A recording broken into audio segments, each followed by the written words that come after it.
for today's video guys, ay dito tayo sa loob ng bahay. So, hindi muna tayo magtitinda ngayon kasi alam nyo naman guys, kapag linggo ay half day lang ako sa tindahan or whole day akong sirado kasi alam nyo na guys, minsan lang tayo makatime dito sa loob ng bahay maglinis. So, ngayon ay dito lang tayo. Ang ganap natin ngayon ay dito lang sa loob ng bahay. Maglilinis lang talaga guys. So, siya nga pala guys, galing na kami sa grocery store. Nag-grocery na kami kaunti ng pangdagdag, pang tinda namin bukas. Kasi Lunes, alam nyo naman. So, kailangan ready na yung tindahan natin. So, mamaya ipapuntahan natin doon at tapos i-arrange or i-display muna natin yung mga tinda mamaya. Pero sa ngayon ay dito muna tayo sa loob ng bahay para malinis ko kaunti itong bahay guys kasi ano ba si tawag ani ano ba yan kumbaga samantalahin na natin guys habang wala pang tao dito sa loob ng bahay kasi umalis yung mga kasama ko dito sa loob ng bahay guys. So ayan, marami pang mga tambak-tambak din sa lamesa kasi ito ay inihanda namin para dalhin daw ito ni Uncle doon sa kanyang pupuntahan. So which is pupunta siya sa babalik na siya sa abroad. So nagdadala siya ng mga tuyo guys. So ito yung mga tuyo.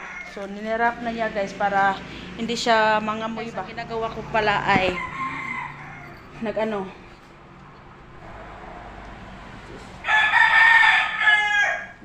kung nakikita nyo guys ay nagpapakulo ako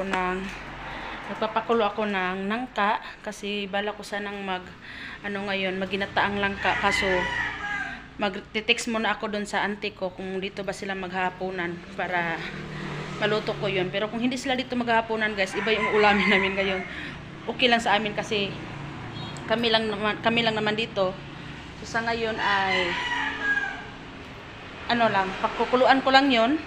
Tapos itong hilaw na mani, ito siya guys, hilaw na mani ay lulutuin ko rin para may makain sila mamaya or may makain kami mamaya. Kasi binili yan ng auntie ko. So, gusto rin niyang nilagang mani. So ayan guys. So by the way guys, sa mga bagong nanonood at saka yung mga baguhan, so please subscribe my YouTube channel at paki-click na rin yung bell notification at like at para para ma-update kayo sa mga bagong video ko. So sa mga followers, sa mga subscriber ko at saka yung mga nagko-comment, so maraming salamat sa inyo. Maraming salamat.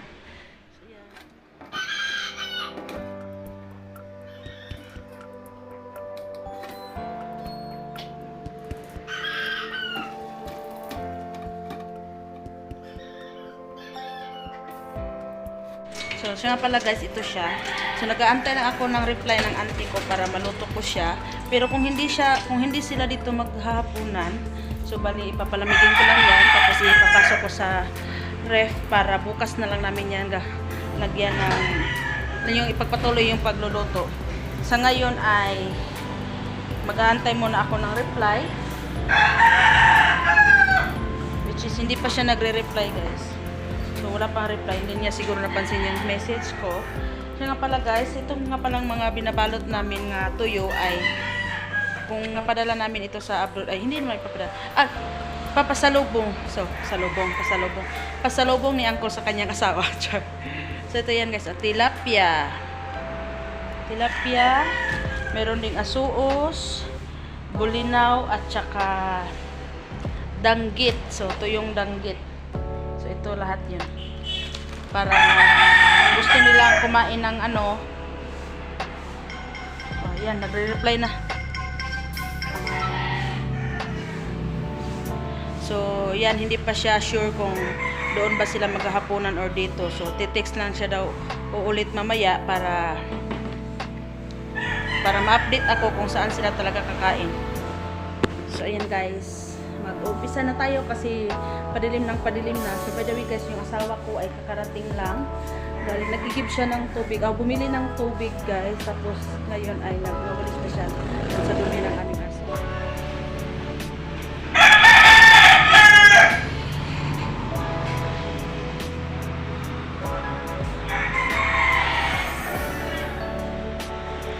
Nag-i-give siya ngayon ng tubig guys para bukas may tubig na hindi kami maubusan. Oh my god, nag-pass forward siya. So yun guys, para hindi kami maubusan kasi magtatrabaho siya bukas. So walang maka-i-give ng tubig. So ngayon ay nag-i-give lang siya ng 2 galon para hindi talaga kami maubusan.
Sa? Ha?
Ayan guys, kukuha tayo ng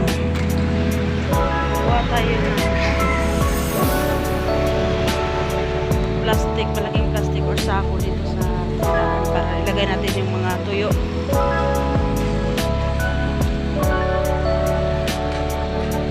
Para malinis na yung mesa. Ayan, hanap tayo kung may plastic na may malaking plastic. Uy, madilim dito sa tindahan. Ayan.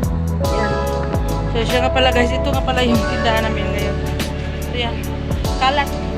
Nagkalat guys kasi pagdating namin galing sa groceries, nilagay lang namin lahat dito. So itong Red Horse, so bali nilagay ko lang dyan para pasok pa kasi aalis kami, walang tao dito. So kailangan talaga namin ano na.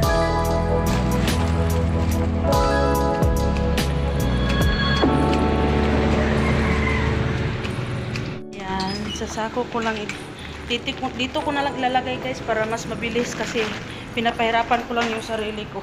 So, lipat-lipat. So dito ko na lang ilalagay. Diyan ka muna.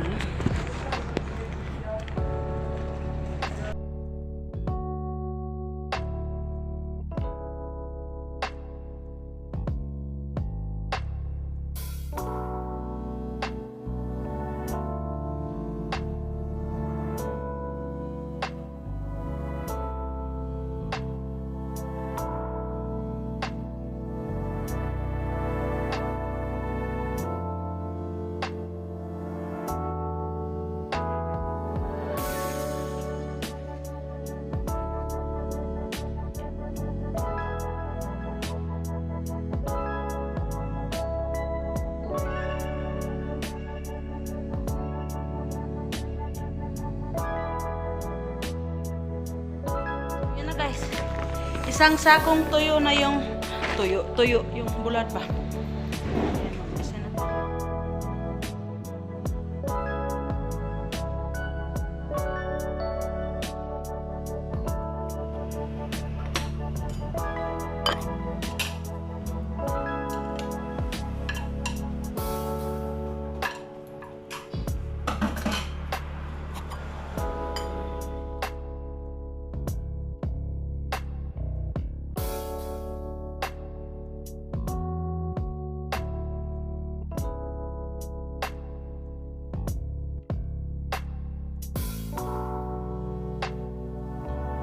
So ayun guys, nag-text yung auntie ko kanina. So yun na lang daw sila kakain. So ngayon ay nagpapalabas na ako ng 3 piraso, 3 hiwang isda. So ipiprito ko lang yan para may ulam kaming 3.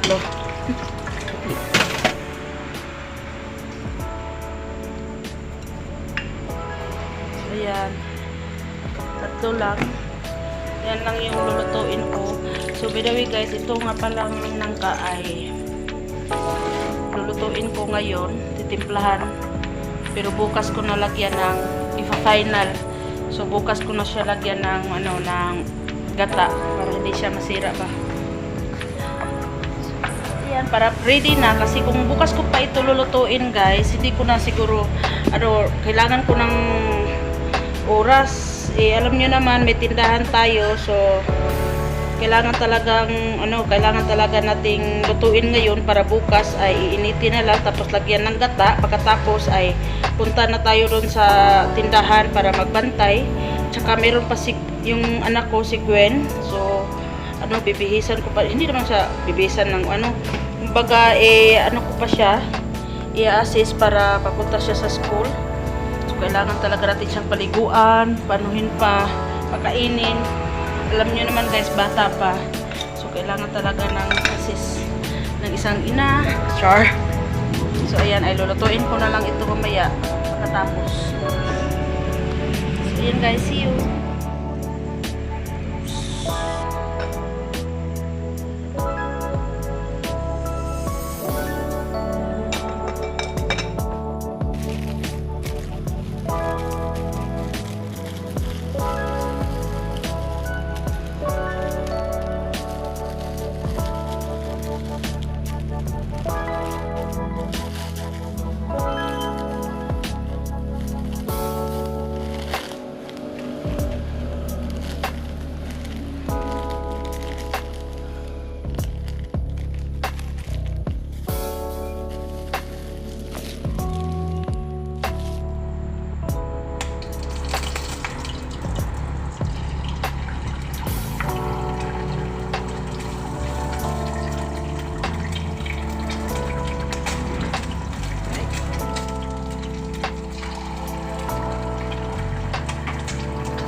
nandito ako ngayon sa tindahan kasi may tumawag sa akin yung kapitbahay namin.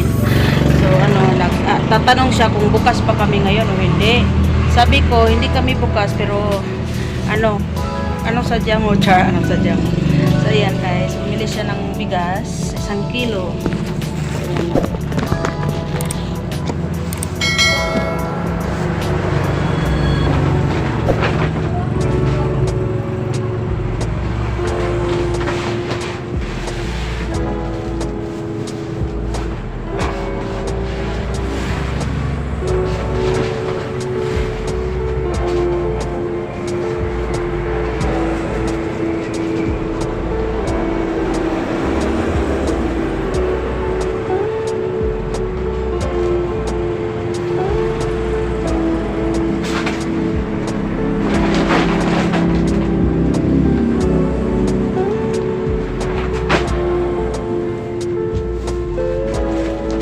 Yung 1 kilong bigas guys. So parating na yung kapitbahay namin.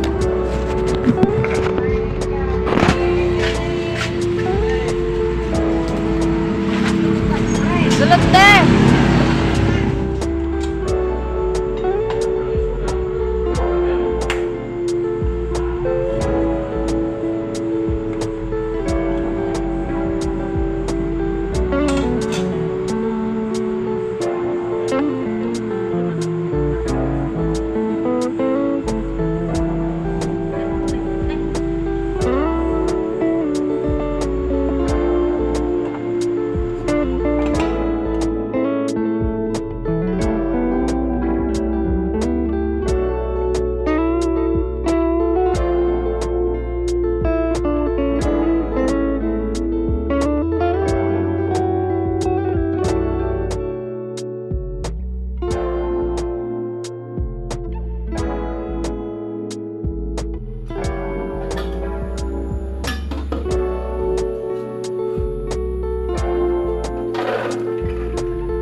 So ayan guys, ay tapos na ako sa mga gawain dito. Hindi naman masyadong tapos kasi may tutuklain pa ako. So dito lang magtatapos ang aking video guys. So don't forget to like, subscribe, and click nyo na rin yung bell notification para ma-update kayo sa mga bagong video ko. So by the way guys, maraming salamat sa mga bagong nag-subscribe at saka yung mga subscriber ko. So maraming salamat sa inyong lahat. Bye bye, good evening, good night.